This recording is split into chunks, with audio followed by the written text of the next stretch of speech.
New this morning, the Michigan College Access Network is using grant money to help prison education programs statewide. The money is going directly to help the Michigan Consortium for Higher Education in Prison. News 10's Isley Herschel is joining us live in studio this morning. Isley, why does the network believe education for prisoners can be so beneficial? Seth, good morning. The belief is that getting an education of any kind in prison can be beneficial to both the inmate and the community. Whether it's a college degree or vocational school, these programs have been found to keep people out of prison once they leave. It was a chance to obtain an education that I hadn't had before in my life. For Sean England, an education in prison changed him for the better. Perhaps the most important one was providing me a way of communicating that was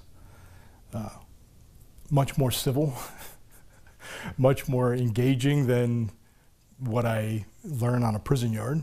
He graduated from the first cohort of the Calvin Prison Initiative in 2020. With classrooms, books, tutoring, and many more resources, CPI has been able to help many men currently behind bars. We have had 88 men who have completed a Bachelor of Arts degree, and many of those are still incarcerated and using their degree to serve within the Michigan Department of Corrections. CPI, out of the Hanlon Correctional Facility in Ionia, is one of 14 higher education prison programs across the state. In 2025, 250 prisoners graduated from programs like these. The Michigan Consortium for Higher Education in Prison, or MiCHEP, is the voice of all 14 programs. They're receiving $750,000 from the Mellon Foundation to help further support these programs. The chair of the committee says he's seen the benefits from these life-changing programs extend beyond the prisoners themselves. It's good for the communities they rejoin. It's good for the business enterprises that they join as employees.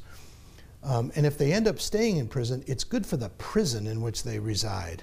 It helps lower the temperature in the prison. And as for Sean, he's out of prison and now working with MiCHEP. My experience wasn't unique. This is kind of what education does for people in prison. According to research done by two professors at Middle Tennessee State University, education in prisons lead to a 14.8% decrease in the likelihood of recidivism. Michigan's recidivism rate as of July of 2025 is 21%. That's the lowest rate on state record. Seth. All right, Isley, thank you. The money from the Mellon Foundation will go towards hiring an executive director for the Michigan Consortium for Higher Education in Prison, and will fund a sub-award program for the 14 colleges to apply for money to help their programs succeed as well.